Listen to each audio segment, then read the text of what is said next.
Hello friends, in this session we will discuss about the network models. So what is the network models? There are two different types of network models are there. One is the OSI model and next one is the TCP/IP model.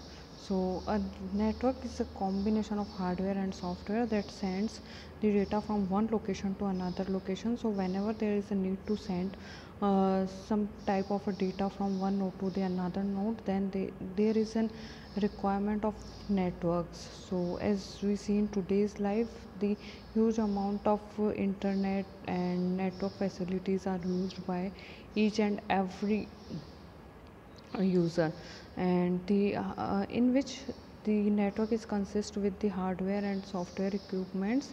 And the hardware is consist of the physical equipment that carry signal from one point to the of the network to the other. And the software is consist of an instruction set that make possible the service that we expect from a network. So the network is a combination of hardware and software, and the network is basically designed or developed in a layered form, because the concept of a layering is very easy to develop and implement instead of a uh, single module. So the layer concept is used by the network models. And as if you want to send a envelope to any of my friend, then uh, the process of sending a letter to a friend would be more complex if there is no service available from the post offices. So then we use the concept of network and layered architecture. So as we see in this figure, there are two parties, one is the sender and the receiver who wants to communicate. Then send first, at the sender side there are three layers.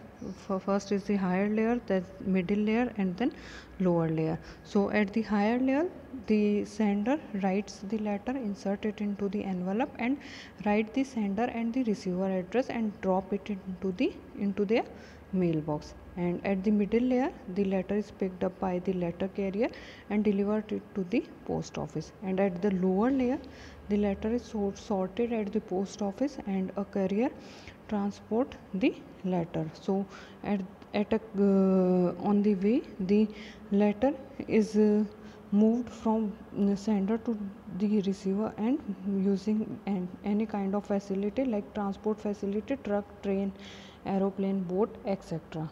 And at the receiver end, there are further three layers are implemented. At the lower layer, the carrier transports the letter to the post office. Again, at a middle layer, the letter is sorted and delivered to the recipient's mailbox. And at a higher layer, the receiver pick up the letter, open the letter, and open the envelope and read the letter. So the layer architecture concept is easy to implement and easy to understand, and all the functioning are independent from one to another, and it is easy uh, in all the cases like implementations, development, and changes. So the network models are also implemented in the form of layers. Next, as in this layered architecture, some hierarchy is there. So according to our analysis, there are three different activities are performed there. One is at the sender side, next is at the carrier side, and third one is the receiving side. So, and we can say that the all these uh, three activities, performed at sending side and receiving side. So they are independent from each other and easy to send the data from sender side to the receiver side. Next, the services, which kind of services is provides and used.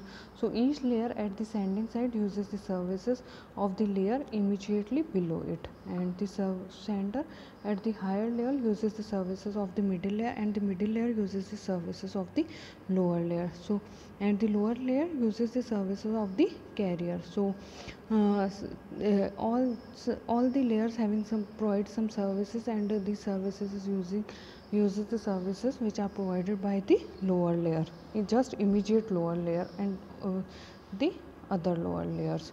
So the first, the layered model that dominant data communication and networking literature before 1990 was the open systems interconnection, and after that TCP/IP protocol becomes the dominant commercial architecture because it was used and tested extensively in the internet.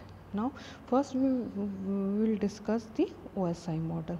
So this model was established in 1946 by the International Standard Organizations in a multinational body dedicated to worldwide agreement on international standards, and an ISO standard that cover all aspects of the network communication in the open systems interconnection. And it was firstly introduced in 1970, and an open systems is a the open system term is used in the OSI model. So an open systems is a set of protocol that allow any two different systems to communicate regardless of their underlying architecture, and the purpose of the OSI model is to show how to facilitate communication between different systems without requiring changes to the logic of underlying hardware and software. So the OSI model is not a protocol, uh, it is a model for understanding and designing a network architecture that is flexible, robust and interoperable. So the ISO is an organization, but OSI is a model. Also OSI is not a protocol, it is a model for understanding and designing of a network architecture. Now come to the layers.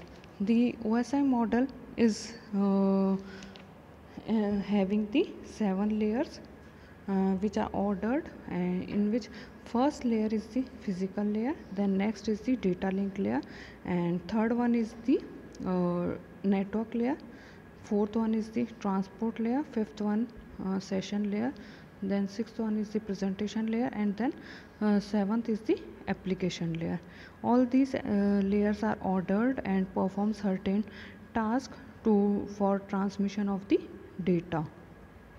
Next, there is an if we talk about how these layers are work, and how these layers what functionalities provide, then we look at this figure, like each layer having their individual work, individual task that needs to be performed when some packets some data needs to transfer from device A to device B. So there is a peer processing is there. So at a physical layer communication is direct, let just as it is shown in the figure, like device A sends a stream of bits to device B, and at the higher layer however, so communication must move down through the layers on a device A over to the device B, and then back up through the layers. So each layer in the sending device adds its own information to the message it receives from the layer just above it, and passes the whole package to the layer just below it.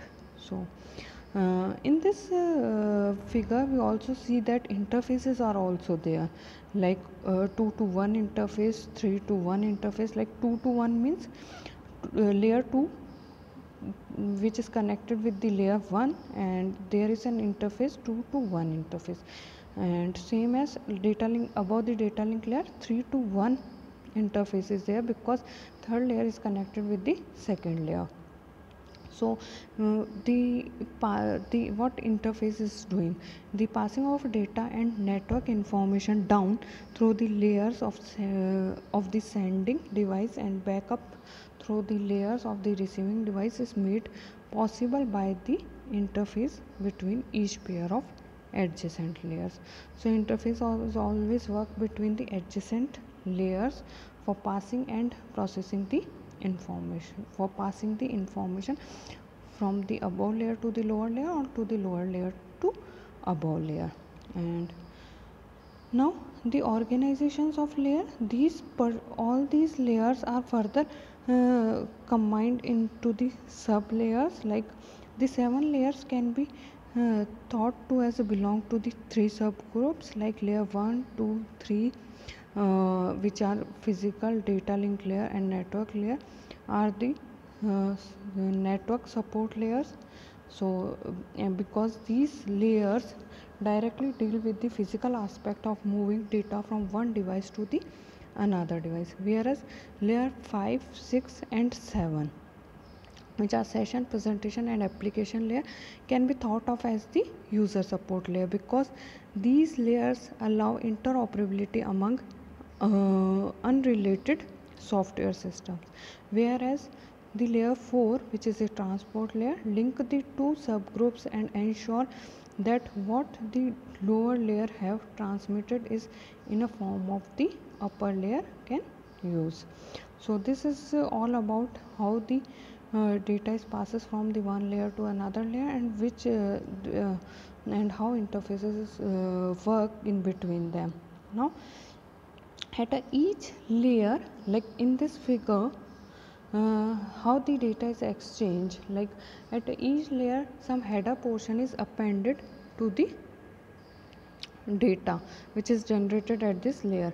Now when we see at the application layer, seventh layer, some data is there, and with the data some header portion is some header is appended with the data, and this complete data is transferred to the sixth layer, which is the presentation layer. And at this layer 6, the data which is received from the application layer is treated as a complete data, and with this data, further the header portion is appended at the layer 6, and so on. Now the layers in the OSI model. So there are 7 layers in the OSI model, like physical layer, data link layer, network layer, transport layer, session layer, presentation layer and application layer. All these layers will be discussed one by one. Like first is the physical layer. The physical layer corresponds the function required to carry a bit stream over a physical media, and it deals with the mechanical and electrical specification of the interfaces and transmission media. So the physical layer is basically responsible for movement of individual bits from one node to the next node, or one hop to the next hop. And there are some facilities which are supported and provided by the physical layer, which are the first one is the physical characteristics of the interfaces and media. So which characteristics of the interfaces and media having should be defined at the physical layer. Like the physical layer defines the characteristic of the interface between the devices and the transmission media. So it also defines the type of the transmission media, like wired media is there or wireless media is there. Next is the representation of bits. The physical layer data consists of a stream of bit with no interpretation. So the bits must be transmitted and encoded into the signal, which can be electrical or optical. Next is the data rate. The transmission rate or data rate, which is the number of bits sent each second, should be defined at the physical layer. Next is the synchronization of bit. The sender and the receiver not only must have the same bit rate, but also must having the synchronization at the bit level. So both ends clocks must be synchronized. Next is the line configuration. The physical layer is concerned with the connection of devices of the media. In a point-to-point configuration, two devices are connected through a dedicated link, whereas in a multi-point configuration, a link is shared among the several devices. Now next is the physical topology. The physical topology defines how devices are connected to make a network. The topology can be star topology, mesh topology, bus topology, ring topology, hybrid topology, anything. So these topology is have discussed in the last session. And next is the transmission mode. The transmission mode can be any like simplex, half duplex and full duplex. Like in a simplex way, the one device can send the data and other is work as a receiver. So in a half duplex, two devices can send and receive data but not at the same time, whereas in the full duplex or simply duplex mode, two devices can send and receive the data at same moments. So these things should be defined at the physical layer and also implemented at the physical layer. Next is the data link layer. The data link layer transforms the physical layer, a raw transmission facility, to a reliable link, and it makes the physical layer appear error free to the upper layers. So like in this figure, the data link layer receives the data from the network layer and append their header and trailer with the data and forward it to the physical layer. Same as at the receiving end, the data link layer receives the data from the physical layer, uh, unwrapped the data and uh, uh, with the header and the trailer, and send the remaining data to the network layer. So the network layer is responsible for moving frames from one hop to the next hop, and the data link layer is concerned with the framing, physical addressing, flow control, error control and access control. Like in a case of framing, the data link layer divides the stream of bits received from the network layer into a manageable data units, which are called frames. Next is the physical addressing. If frames are to be distributed to different systems on the network, then the data link layer adds a header to the frame to define the sender or receiver of the frame.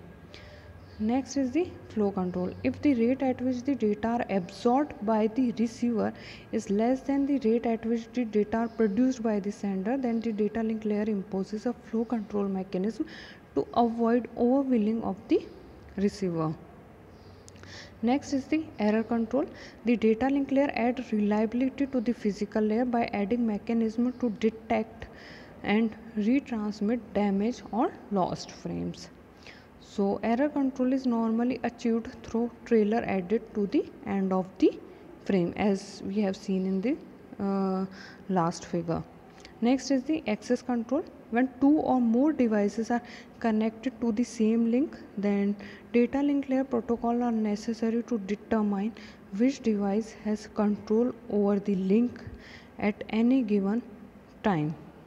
So this all about the data link layer. Now as we can see in this figure, there is an hop to hop delivery by the data link layer.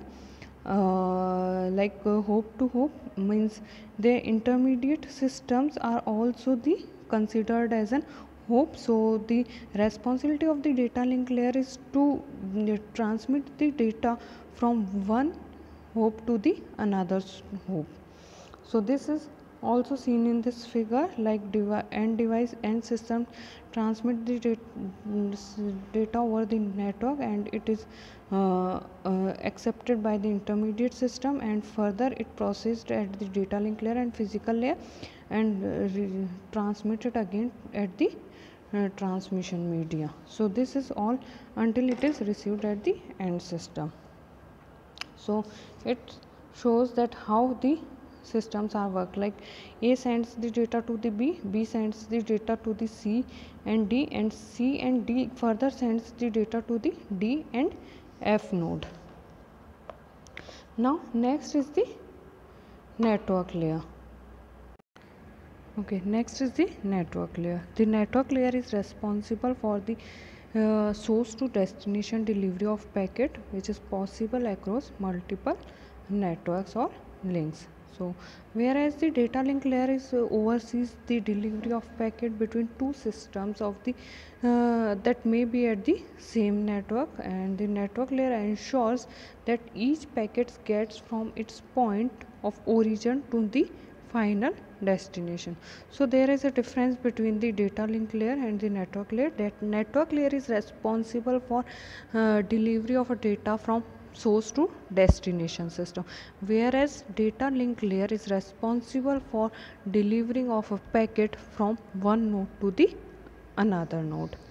So and like if two systems are connected on the same link, there is usually no need for a network layer, whereas if the two systems are attached to different networks with connecting device between the networks, then there is often need of the network layer to accomplish source to destination delivery.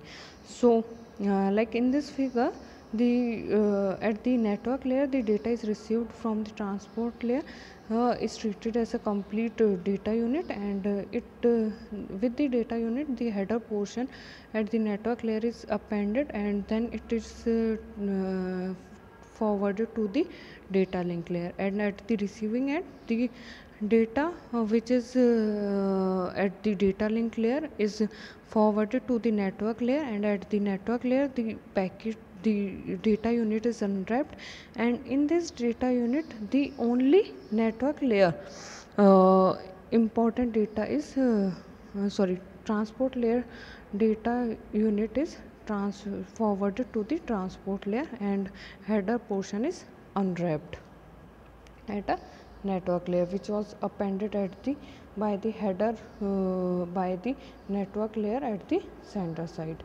So the network layer is responsible for the delivery of individual packet from the source host to the destination host, and the other responsibility of the network layers is including like logical addressing, and next is the routing. Now in the case of logical addressing, the physical addressing implemented by the data link layer, which handles the addressing problem locally. If a packet passes the network boundaries, then we need the another addressing system to help distinguish the source and the destination system. So the network layer adds a header to the packet coming from the upper layer, that among the other things including the logical address of the sender and the receiver. So and the responsibility of the source to destination, delivery of packet from source host to the destination host is done using the logical addressing. Next is the routing. When independent networks or links are connected to create internetwork for a large network, the connecting devices, routes or switches the packet to their final destination, like it is shown in this figure. When packet is delivered from one node to the another node, then hope to hope delivery concept is there. Like when packet is delivered from node A to node B, then there is an hope to hope delivery, which is simply possible at the data link layer. Now if we talk about the delivery of a packet from node A to node node D or node F, then the source to destination delivery concept is there, and there are number of intermediate nodes are there, and we can say that the node A is belonging to some other network, and node D or node F is belonging to other network. Then there are number of intermediate nodes are there, and the delivery of packet from sender to receiver is the responsibility of the network layer. So this is also seen in this figure. Next is the transport layer. The transport layer is responsible for process to process delivery of the entire message. A process is an application program running on a host, whereas the network layer oversees source to destination delivery of a individual packet. So also the network layer does not recognize any relationship between those packets which are belonging to same processes, and it treats each one independently as though each piece belonged to a separate message, whether or not it does. So the transport layer ensures that the whole message arrived intact and in orders, and overseeing both error control and flow control at the source and the destination layer. So the as we see in this figure, the data which is received from the session layer is divided into some data unit segments. The term we use the segments. The data which is received from the session layer is divided into the segments, and with each segment the header portion is added, and this complete header plus data unit is forwarded to the network layer. Same at the network layer, each of the data unit is forwarded to the transport layer, and at this transport layer the header portions are unwrapped and the data is merged and forwarded to the session layer.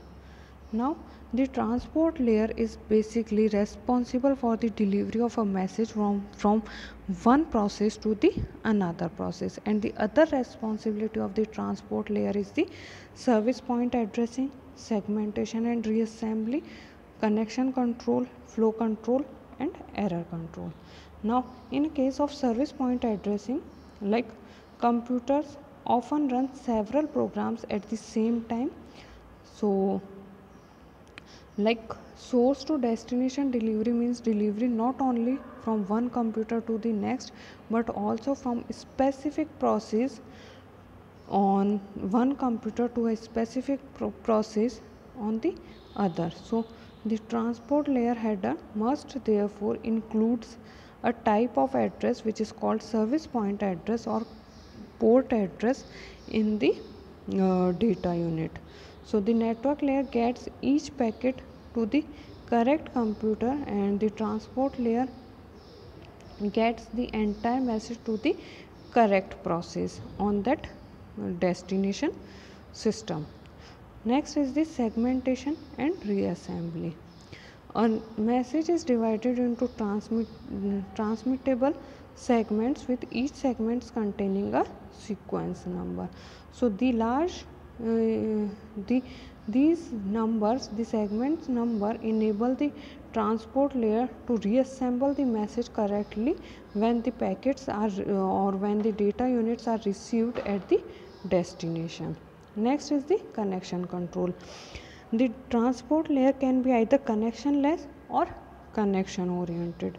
A connectionless transport layer treats each segment as an independent packet and deliver it to the transport layer at the destination machine, whereas a connection oriented transport layer makes a connection with the transport layer at the destination machine first before delivering the packets. After that all the data are transferred and the connection is terminated when the data is completed. Next is the flow control. Like the data link layer, the transport layer is also responsible for flow control. So flow control at the transport layer is performed end to end rather than node edges between the adjacent nodes. Next is the error control. Like the data link layer, the transport layer is also responsible for error control. So error control at the transport layer is performed from process to process rather than across the link, which is performed at the data link layer. So the transport layer is responsible for error controlling from process to process. Next is the like we can see in this figure, the reliable process to process delivery of a messages is shown in this figure. Like there are 3 processes are running at the sender side, and also 3 processes are running at the destination side. Now the data is generated using the middle process. So the transport layer responsibility is to deliver the data to the same process which is running at the destination side, not to the different processes. Like Gmail data should be delivered to the Gmail, not to the Facebook or WhatsApp. So this is the concept of the process to process delivery, which is done by the transport layer. Next is the session layer. The services provided by the first 3 layers, which are the physical, data link layer and network layer, are not sufficient for some processes. So the session layer is the network dialog controller, and it establishes, maintains and synchronizes the interaction among the communicating system. So like the data received from the presentation layer is having some synchronizations at the session layer. So the session layer provides the synchronization between in the data at the session layer, and append the header, and then forward it to the transport layer. Same at the transport layer, the synchronizations is removed at the session layer, and also header is removed from the data unit, and then the remaining data is forwarded to the presentation layer. So the session layer is responsible for dialog control and synchronization. Now what is dialog control? The session layer allows 2 systems to enter into a dialogue. It allows the communication between 2 processes to take place in either half duplex or full duplex mode. Next is the synchronization. The session layer allow a process to add checkpoints or synchronization points to a stream of data. Like if a system is sending a file of 2000 pages, it is advisable to insert checkpoints after every 100 pages to ensure that each 100 page unit is received and acknowledged individually. So this is the concept of synchronization. Now next is the presentation layer. The presentation layer is concerned with the syntax and semantics of the information exchange between the 2 systems. Like also as shown in this figure, the data received from the application layer is appended with the header portion and then forwarded to the session layer, and at the destination side, the data which is received from the session layer is unwrapped and the remaining data portion is forwarded back to the application layer. Now the presentation layer is responsible for translation, compression and encryption. And the responsibilities is the translation, encryption and compression. Now what about the translation? The processes in 2 systems are usually exchange information in the form of character, string and number. So the information must be changed to bit stream before it being transmitted, because different computers uses different encoding schemes. So the presentation layer is responsible for interoperability between the different encoding systems. So the presentation layer at the sender change the information from its sender dependent format into a common format. Next is the encryption. To carry sensitive information, a system must be able to ensure privacy. So encryption is applied at the presentation layer. Next is the compression. The data compression reduces the number of bits contained in the information, and data compression becomes particularly important in the transmission of multimedia such as text, audio and videos. Next is the application layer. The application layer enables the user, whether human or software, to access the network. So it provides the user interface and support for services such as electronic mail, remote file access and transfer, shared database management and other type of distributed information services, like also seen in this figure. These all supported by the application layer, and from these processes the data is generated, and with the data the header portion is appended and it forwarded to the presentation layer. And likewise at the receiving end, the data which is received from the presentation layer is unwrapped from with the unwrapped and the data is forwarded to the respective process. So the application layer is responsible for providing services to the network and also having the network virtual terminal, file transfer access management, mail services and directory services. In the case of network virtual terminal, a network virtual terminal is a software version of a physical terminal and it allows a user to log on to the remote host. Next, file transfer access and management. This application allows a user to access file in a remote host, to retrieve file from remote computer for use in the local computer. Next is the mail services. This application provides the basis for email forwarding and storage. And next is the directory services.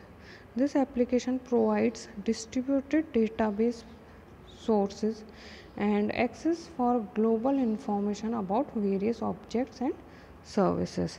So this all about the OSI layers and their responsibilities. Now this is the summary of the layers, that what application layer do, what presentation layer, session layer, transport layer, network layer and data link layer and physical layer provides. Now next is the TCP/IP protocol suite.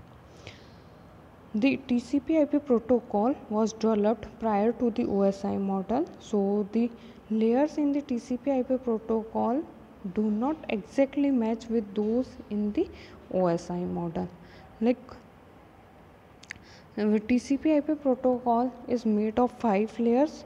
First is the physical layer, next is the data link layer, then transport layer, then data link layer, then network layer, then transport layer and then application layer.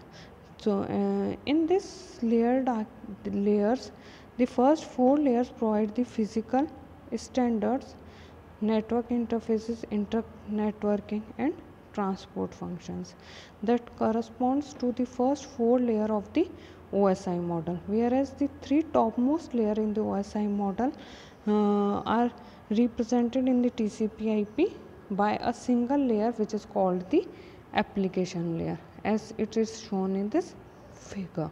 This is the TCP/IP and OSI model. So TCP/IP is a hierarchical model made up of interactive modules, each of which provide a specific functionality. However, the modules are not necessarily interdependent, whereas the OSI model specifies which function belong to each of its layer. So the layers of the TCP/IP protocol suites contain relatively independent protocols that can be mixed and matched depending on the needs of the system. So, the term hierarchical means that each upper level protocol is supported by one or more lower level protocols. Like at the transport layer, TCP/IP defined three protocols: transmission control protocol, also known as TCP. Next is user datagram protocol, also known as UDP, and stream control protocol, also known as STTP. And at the network layer, the main protocol defined by TCP/IP is the internetworking protocol, which is also known as IP. And there are also some other protocols that support the data movement in these layers. So in the TCP/IP module, the physical layer and the data link layer work same, which is defined in the OSI layers. So it support all the standard and proprietary protocols. And a network is in a TCP/IP internetwork can be local area network or a wide area network. Next is the network layer. At the network layer, TCP/IP support the internetworking protocol, and IP in turn uses four supporting protocols, which are ARP, RARP, ICMP, IGMP. So what is internetworking protocol? The IP is the transmission mechanism used by the TCP/IP protocol. So it is an unreliable and connectionless protocol and provide a best effort delivery services. So what do you mean by best effort? The best effort means that IP provides no error checking or tracking. IP assumes the unreliability of the underlying layer and does its best to get the transmission through to its destination, but there is no guarantee services are there. Next is the address resolution protocol, also known as ARP. The ARP protocol is used to associate a logical address with a physical addressing, like it is used in the LAN network. Next is the reverse address resolution protocol. RARP allow a host to discover its internet address, that means IP address, when it's known only its physical address. Next is the Internet Control Message Protocol. The Internet Control Message Protocol ICMP is a mechanism used by host and gateway to send notification of datagram problem back to the sender. So if there is some problem with the datagram, then it sends the error message to the sender. Next is the IGMP, Internet Group Message Protocol, is used to facilitate the simultaneous transmission of message to a group of recipients. This is all about the network layer in the TCP/IP. Next is the transport layer. The transport layer in a traditional was represented in TCP/IP by two protocols. One is the TCP and other is UDP. But in a recent year, the third one is also introduced, which is the SCTP. Now, UDP, user datagram protocol, is the simpler of the two standard TCP/IP transport protocol. It is a process-to-process protocol that add only port address, checksum, error control, and length information to the data from the upper layer.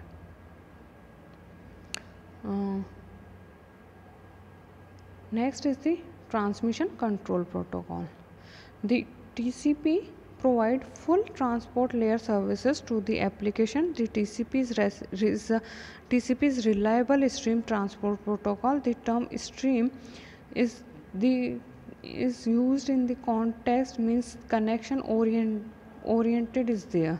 The connection is connection oriented, or connection must be established between both ends like sender and receiver before sending of any data unit. So the TCP used the concept of connection oriented. Next is the SCTP. The Stream Control Transmission Protocol provides support of a newer applications like voice over the internet, and it is a transport layer protocol that combine the best features of the UDP and the TCP in the SCTP protocol. Next, last one is the application layer. The application layer in TCP/IP is equivalent to the combination is equivalent to the combined of session layer, presentation layer, and application layers, which are presented and described in the OSI model. And many protocols are defined at the application layer. Now come to the addressing. So there are 4 different addressing are supported in the network models, which are the physical addressing, logical addressing, port addressing, and specific addressing. These are the addressings. Now physical addressing. First we discuss about the physical addressing. So the physical address, which is also known as a link address, and is the address of a node is as defined by its LAN or WAN.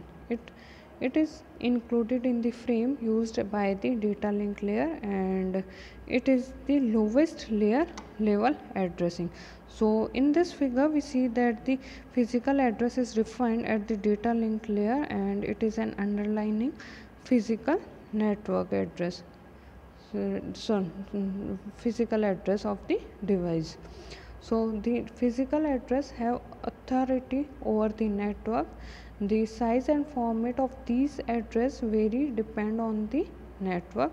Like in the case of Ethernet, a 6 byte or 48 bit physical address that is imprinted on the network interface card, which is also NIC. Whereas in the case of local talk in Apple, has a 1 byte dynamic address that changes each time the station comes up. So as we see in the figure in this 19th figure, a node with a physical address sends a frame to a node with a physical address 87.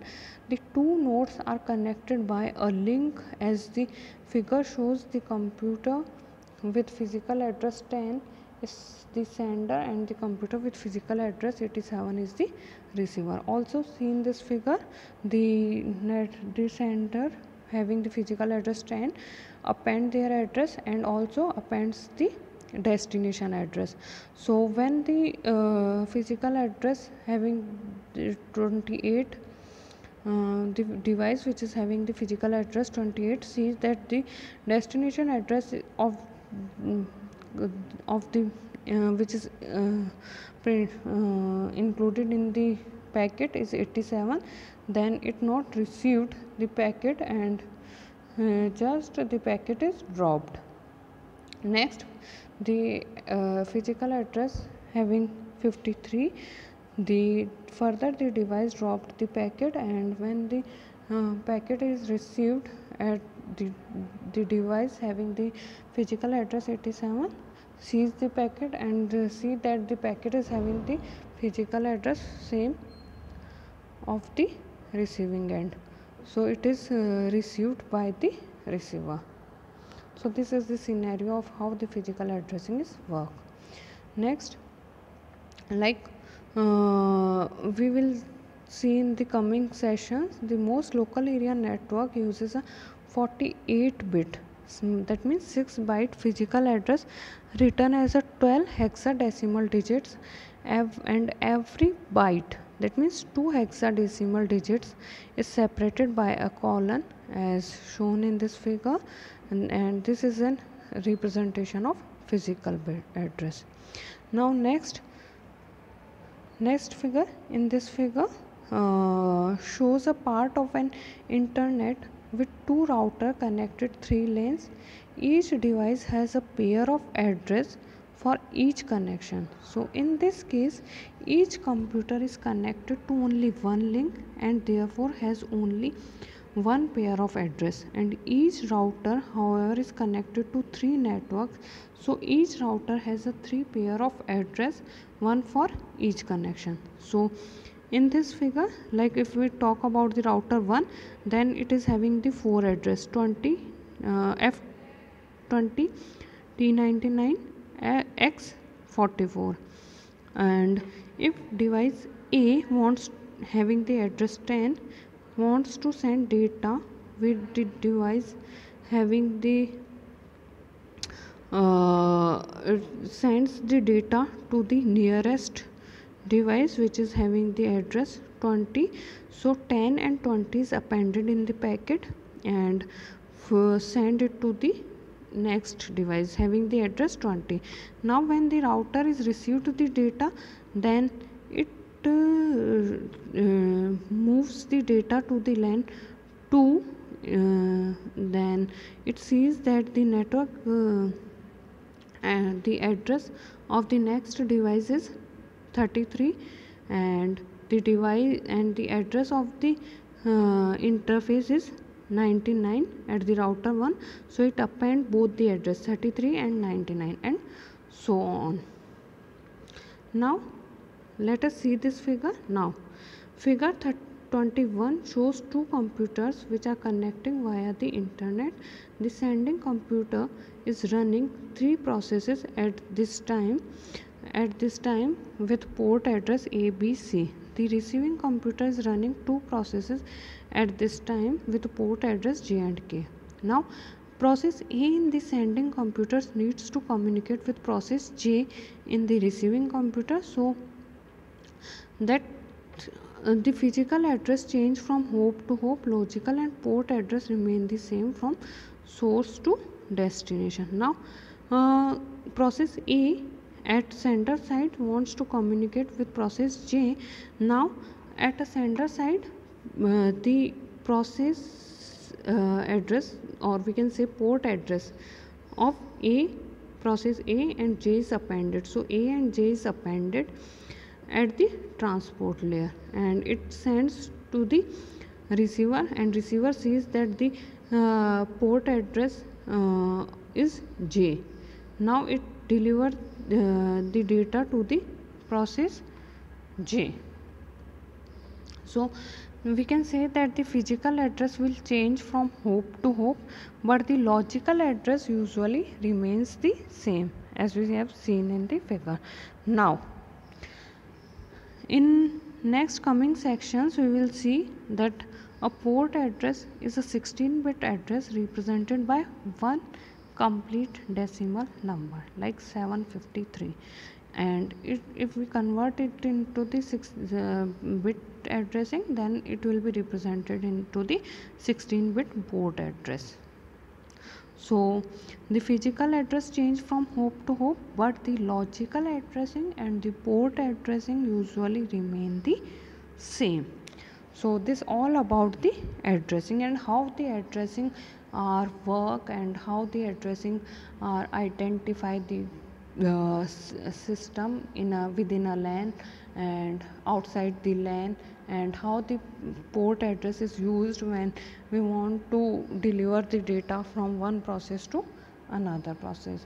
So this all about the network models. Thank you.